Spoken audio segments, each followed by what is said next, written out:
Hello दोस्तों, आज मैं एक्सप्लेन करूंगा कोरियन फैंटेसी एक्शन फिल्म जिसका नाम है along with the gods. Korea के एक बड़े शहर में एक बड़े बिल्डिंग में आग लगी हुई थी। वहाँ होंग नाम का एक फायर फाइटर उस बिल्डिंग से कूद के एक बच्ची को बचाने की कोशिश करता है, मगर उस रस्सी में आग लग गया था जिससे वो तेजी से जमीन पे गिरता है। उसकी पूरी जिंदगी उसकी आंखों के सामने से गुजर जाती है, मगर आश्चर्य की बात यह है कि वो जाग जाता है और बच्ची भी ठीक थी। वो उठता है और बच्ची के परिवार के पास जाता है, ये देखने के लिए कि कहीं उसको कोई चोट तो नहीं आई, लेकिन वो कितना भी बात करे कोई उसका जवाब नहीं दे रहा था। अचानक उसे दूर से अपना नाम पुकारते हुए एक आवाज सुनाई देती है और देखता है कि दो लोग उसकी तरफ देखते हुए मुस्कुरा रहे हैं। होंग उन्हें गिरते हुए मलबे से दूर रहने के लिए कहता है, लेकिन वो जल्दी ही देखता है कि फायर फाइटर ऐसे व्यक्ति को बचाने की कोशिश कर रहे हैं जो बिल्कुल उसकी तरह दिखता है। अब जून नाम की लड़की होंग से बताती है कि वो मरने से पहले एक पैरागोन है, यानी कि प्रतिद्वंदी, और वो लोग 7 ट्रायल ऑफ जजमेंट में उसकी सहायता करने के लिए यहाँ आए हैं। अब दूसरा गार्डियन मैक उसे बताता है कि उनका लीडर इम्तिहान के लिए गेट पे उनका इंतजार कर रहा है और उन्हें अभी यहाँ से जाना होगा। होंग ये सुन के काफी शौक में हो जाता है और अपने साथियों को उसके शव के पास रोते हुए देखता है और चिल्लाता है कि वो अभी नहीं मर सकता क्योंकि उसने अपनी माँ को देखना है। लेकिन उसका शरीर एक विशाल पोर्टल में जाने लगता है। होंग अपनी माँ को देखने के लिए चिल्लाता रहता है। गार्डियंस इस बात से प्रभावित होते हैं कि मृत्यु के बाद भी वो अपनी माँ की चिंता कर रहा है। फिर वो एक दूसरे डायमेंशन में पहुंचते हैं जहाँ हजारों लोग न्याय की दीवार की तरफ बढ़ रहे होते हैं और होंग की मुलाकात गार्डियन के लीडर रिम से होती है, जिसने पिछले शताब्दी में 47 आत्माओं को पुनर्जन्म लेने में मदद की थी। फिर उनका लीडर होंग को प्रतिद्वंदी बनने के लिए बधाई देता है, मगर होंग अपनी नजरें मोड़ लेता है और ये कहने की कोशिश करता है कि वो बिल्कुल भी अच्छा आदमी नहीं है। वे न्याय के द्वार से प्रवेश करते हैं, लेकिन उन्हें लावा से भरे एक भयानक स्थान पे भेज दिया जाता है जिसे हत्या का पहाड़ भी कहा जाता है। मैं कुछ जगह को देख के चौंक जाता है और तुरंत होंग से सवाल करता है कि क्या उसने अपनी जिंदगी में किसी की हत्या की है, लेकिन होंग इस बात से इनकार करता है कि उसने कभी भी ऐसा भयानक काम नहीं किया। अब रिम बताता है कि इनडायरेक्टली भी अगर इसके कारण किसी की मृत्यु हुई है तो इसे इस परीक्षा से गुजरना होगा और यही कारण हो सकता है कि वो यहाँ है। होंग एक स्टेडियम में पहुंचता है जहाँ जमीन पे एक बड़े दरवाजे खुलते हैं जिसमें लावा से भरा एक विशाल गड्ढा दिखाई देता है। जिन लोगों को दंडित किया जाता है वो लोग बाहर निकलने की पूरी कोशिश करते हैं, लेकिन वो आग के लावा के अंदर लगातार जलते रहते हैं। अब प्रोसिक्यूटर होंग पे ट्रायल शुरू करते हैं कि होंग के पास मौका होने के बावजूद भी उसने अपने साथियों को नहीं बचाया,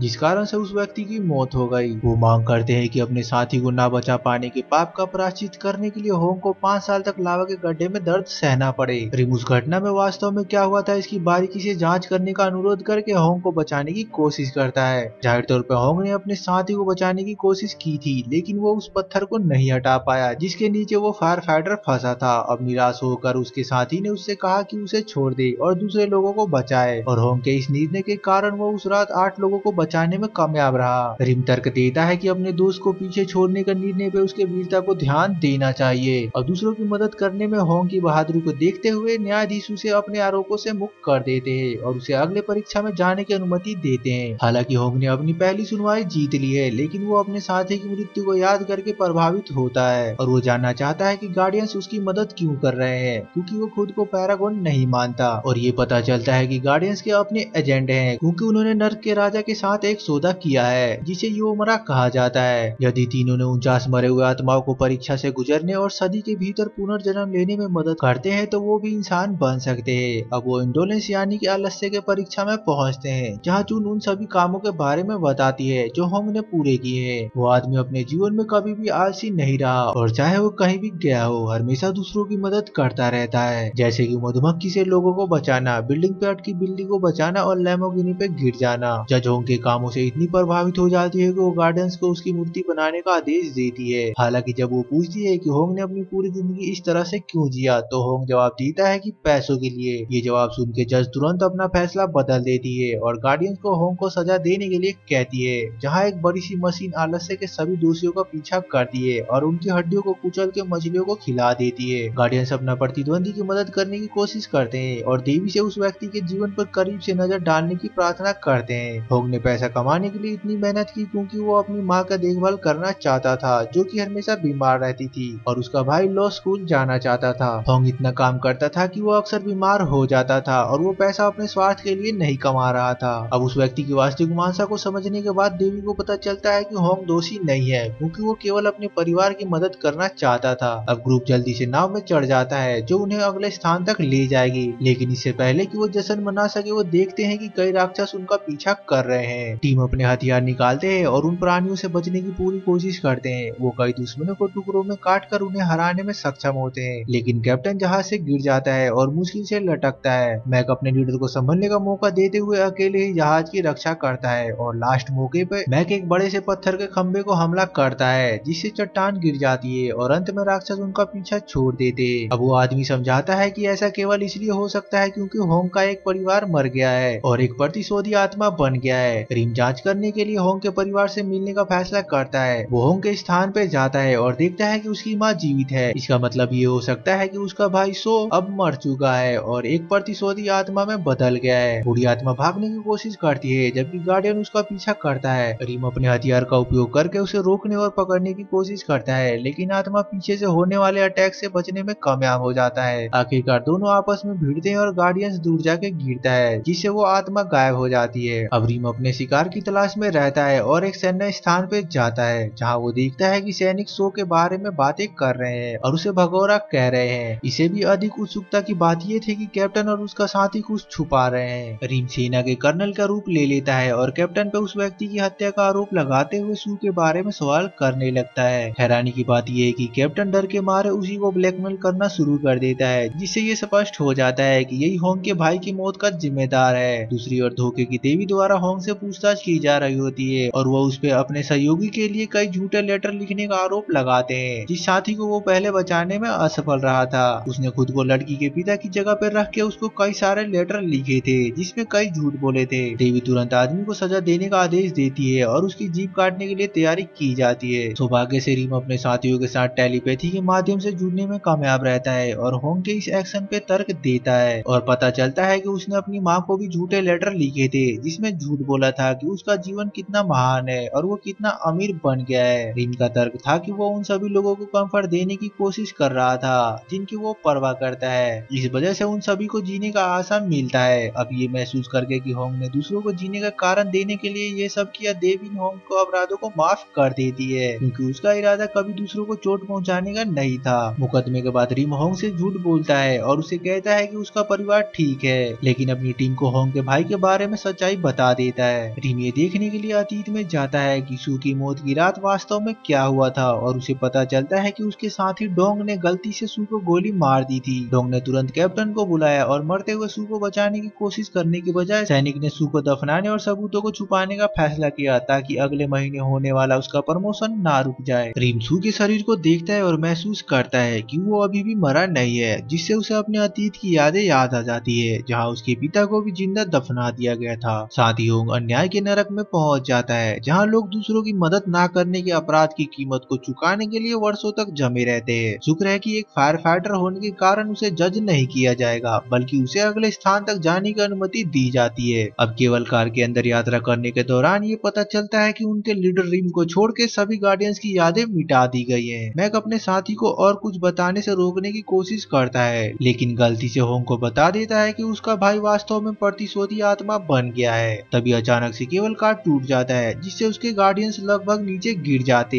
लेकिन होंग खुद को संभालने में सक्षम होता है और वो अपने साथियों को मदद करता है। तीनों अंत में विश्वासघात के नरक में पहुंचते हैं, जहाँ एक खूबसूरत देवी उन लोगों का न्याय करती है जिन्होंने अपने प्रियजनों को धोखा दिया है। वो उन्हें शीशे में फंसा के चकनाचूर कर देती है। सौभाग्य से होंग ने अपने जीवन काल में किसी के साथ भी विश्वासघात नहीं किया है, जिसके कारण उसे इस स्थान से भी सुरक्षित आगे बढ़ने की अनुमति मिल जाती है। इस टाइम में रिम एक नाइट क्लब में प्रतिशोधी आत्मा को ढूंढने में कामयाब रहता है, जहाँ वो उन सैनिकों को मारने की कोशिश कर रहा था जिन्होंने उसे जिंदा दफना दिया था। फिर रिम तुरंत सू के पीछा करता है और वो शहर में उड़ते हुए हवा में लगातार लड़ते रहते हैं। रिम एक जादुई रस्सी का उपयोग करके उसे इमारत में बांध के उसे पकड़ने में कामयाब रहता है। गार्डियन आत्मा से कहता है कि उसे पुनर्जन्म लेने के लिए अपने हत्यारों को माफ करना होगा, वरना वो हमेशा के लिए नष्ट हो जाएगा। लेकिन इससे सू को सिर्फ यही याद आता है कि उसे जिंदा दफना दिया गया था, अगर कैसे उसके सबसे अच्छे दोस्त ने ही उसको धोखा दिया, जिसके कारण वो चिल्लाता है और एक शॉकवेव क्रिएट करके वहाँ से भागने में कामयाब रहता है। दूसरी ओर डोंग बहुत ज्यादा शराब पीने के बाद सू की माँ को सू के बॉडी का लोकेशन देने का फैसला करता है, ताकि वो गिल्टी महसूस ना करे। महिला नक्शा खोलती है और अपने छोटे बेटे के शरीर के लोकेशन को देखती है, जबकि सू अपनी माँ के पीछे से ये सब देख रहा था।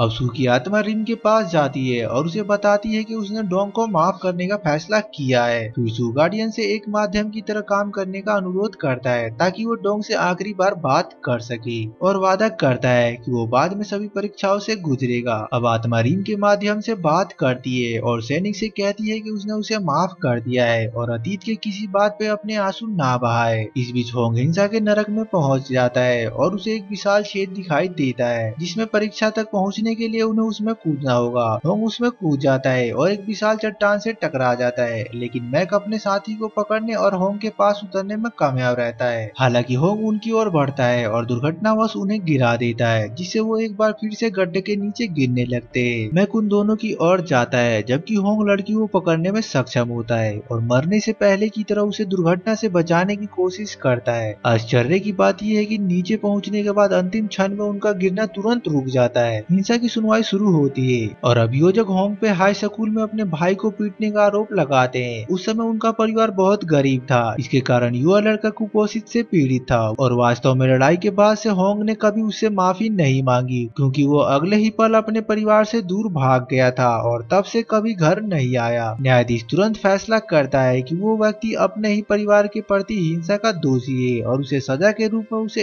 एक गड्ढे में भेजने का योजना बनाया जाता है जहां लोगों को लगातार चट्टानों से मारा जाता है। ये देखते हुए कि होंग को सजा सुनाई जाने वाली है, चुन तुरंत जज से सजा रोकने का मांग करती है और कहती है कि अंतिम मुकदमे के साथ वर्तमान मुकदमे को भी देखा जाए क्योंकि वो आपस में घनिष्ठ रूप से जुड़े हुए हैं। ये बहुत रिस्की है क्योंकि अगर अगले ट्रायल में होंग दोषी पाया गया तो गार्डियंस की शक्तियों को जब्त कर लिया जाएगा। दुर्भाग्य से उस रात लड़ाई में क्या हुआ इसके बारे में सच्चाई का पता चलता है। अपने भाई को अपनी माँ के सामने घुटने टेकते हुए देखकर सू जाग जाता है और जांच करता है तो देखता है कि होंग क्या कर रहा है और पता चलता है कि लड़का तकिया का उपयोग करके अपनी माँ को मारने की कोशिश कर रहा था। सू तुरंत अपने भाई को रोकने की कोशिश करता है जिसके कारण होंग तकिया गिरा देता है और गुस्से में सू को लगातार मुक्का मारने लगता है। ये पता चलता है कि होंग को अपने जीवन के उस समय में बहुत निराशा महसूस हुई क्योंकि उसका परिवार बहुत गरीब था और उसकी माँ गंभीर रूप से बीमार थी। उसका मानना था कि उसकी पीड़ा को समाप्त करने का एकमात्र तरीका मृत्यु है। यही कारण है कि बाद में उसे बहुत ज्यादा दोषी महसूस हुआ और वो घर से भाग गया और कभी वापिस नहीं आया। ये सुनने के बाद गार्डियन निराश हो जाते हैं क्योंकि उन्हें एहसास हो जाता है कि अब कोई रास्ता नहीं है कि वो परीक्षा को जीत सके, खास करके अंतिम ट्रायल में जिसे हेल ऑफ फिनाइल इम्पिटी कहते हैं। उसी वक्त रिमसू को उसकी बॉडी की तरफ लाने की कोशिश कर रहा होता है ताकि आत्मा पुनर्जन्म लेने की ओर यात्रा शुरू कर सके। जब वो मिलिट्री कैंप से पहुंचते हैं तो सू ये देख के आश्चर्यचकित हो जाता है कि उसकी माँ यहाँ है और वो सैनिकों से उसके बेटे के शव को उसके पास लाने की विनती करती है। सेना का कैप्टन ये देखता है और उस महिला की ओर जाता है और उसके पर्चे को फाड़ देता है और उसे जमीन पे ढकेल देता है जिससे वो वहीं पे बेहोश हो जाती है। सू देखता है कि उसकी माँ के ऊपर उसके हथियारों द्वारा हमला किया जा रहा है और वो गुस्से में आग बबूला हो जाता है और जल्दी ही प्रतिशोध की भावना में बदल जाता है जो पहले था। वो बंधनों से मुक्त हो जाता है और गार्डियन को पकड़ लेता है और जबरदस्त पावर का यूज करके उसे दूर फेंक देता है। सू का गुस्सा इतना तेज हो जाता है कि वो विशाल बवंडर में बदल जाता है जो उस एरिया के सभी सैनिकों को अपनी चपेट में ले लेता है और मृत्यु के बाद का जीवन का द्वार खोल देता है। प्रतिशोध की भावना चारों ओर सब कुछ उलट पुलट कर देती है और बड़े पैमाने पर वहाँ तहस नहस कर देती है जबकि रिम सभी लोगों को मरने से बचाने की कोशिश करता है। सौभाग्य से मैक पोर्टल के माध्यम से जीवित दुनिया में आ जाता है और सू पे अटैक करके विशाल मूर्ति को तोड़ता है। अब रिम को मौका मिलता है और वो हमला करके सू को एक जादुई रस्सी से पकड़ लेता है और अंत में भगदड़ को रोक देता है। इस बीच होंग का मुकदमा दूसरे छोर से शुरू होता है क्योंकि राजा यूमेरा खुद मामले के लिए न्यायाधीश बनने का फैसला करता है। अब देवता होंग पे अपनी माँ को मारने की कोशिश करने और बुरी स्थिति में अपने भाई को पीटने का आरोप लगाते हैं। राजा ये भी बताता है कि होंग की माँ को वास्तव में अपने बेटे द्वारा उसे मारने की कोशिश के बारे में पता था, लेकिन वो चुप रही और सारी बातों को अपने दिल में दबा के रखा जिससे इस आदमी का अपराध और भी बदतर हो जाता है। देवता निष्कर्ष निकालते हैं कि होंग को इस नरक में हमेशा के लिए दंडित किया जाएगा क्योंकि उसने उसे जीवन देने वाले को मारने की कोशिश की है। अचानक पूरा एरिया हिलने लगता है क्योंकि एक आवाज होंग की माँ से बात करना शुरू कर देती है और ये पता चलता है कि रीम ने अपनी शक्तियों का इस्तेमाल करके सू को सपने में अपनी माँ से बात करने की अनुमति दी है और बेटा अपने भाई के लिए माफी मांगता है। सू अपनी माँ से बताता है कि उसके भाई ने अपने किए पे दोषी महसूस करते हुए उस रात के बाद से उनका साथ देने के लिए 15 सालों तक बिना रुके काम किया। आश्चर्यजनक से उसकी माँ कहती है कि उसने अपने बेटे को बहुत पहले ही माफ कर दिया था और अपने बच्चों को ठीक से ना पाल पाने के लिए खुद से माफी मांगती है। होंग ये सुनता है और रोने लगता है, जबकि राजा खुद ये देख के प्रभावित होता है। फिर देवता फैसला करते हैं अब और होंग पे आरोप नहीं लगा जा सकता क्योंकि पीड़ित ने उसे पहले ही माफ कर दिया है। इस प्रकार उस व्यक्ति को पुनर्जन्म की अनुमति मिल जाती है। होंग ये सुनता है और चून के सामने झुकता है और चमकदार रोशनी में गायब होने से पहले यात्रा में उसकी मदद करने के लिए गार्डियंस को धन्यवाद करता है। अब वापिस नीचे रिमसू को अपना 49वां कैंडिडेट बनाता है जिसे पुनर्जन्म लेने में मदद करेगा ताकि उसका भी पुनर्जन्म हो सके। अब पूरा ग्रुप राक्षसों के सामने हेलो फिलाइल इम्पिटी में प्रकट होता है और वो नरक के राजा के रास्ता खोलने के लिए दुश्मनों पे हमला करते हैं। मूवी अच्छी लगी तो लाइक और सब्सक्राइब जरूर करें। Thanks for watching.